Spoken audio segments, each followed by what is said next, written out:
بسم اللہ الرحمن الرحیم۔ السلام علیکم ورحمۃ اللہ وبرکاتہ۔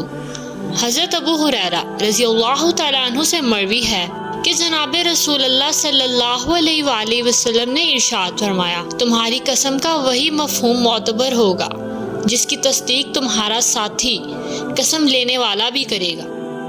حضرت ابو ہریرہ رضی اللہ تعالیٰ عنہ سے مروی ہے کہ ایک مرتبہ عینہ بن حسن نبی صلی اللہ علیہ وآلہ وسلم کی خدمت میں حاضر ہوئے۔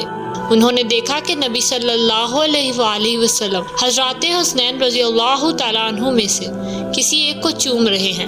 وہ کہنے لگے کہ یا رسول اللہ، آپ انہیں چوم رہے ہیں جبکہ میرے ہاں تو 10 بیٹے ہیں، لیکن میں نے ان میں سے کسی کو کبھی نہیں چوما۔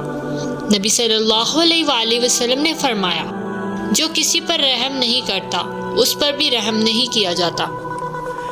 محمد بن زیاد کہتے ہیں کہ ایک مرتبہ حضرت ابو ہریرہ رضی اللہ تعالیٰ عنہ کچھ لوگوں کے پاس سے گزرے جو وضو کر رہے تھے۔ حضرت ابو ہریرہ رضی اللہ تعالیٰ عنہ کہنے لگے کہ وضو خوب اچھی طرح کرو، کیونکہ میں نے ابو القاسم صلی اللہ علیہ وآلہ وسلم کو یہ فرماتے ہوئے سنا ہے کہ جہنم کی آگ سے ایڑیوں کے لیے ہلاکت ہے۔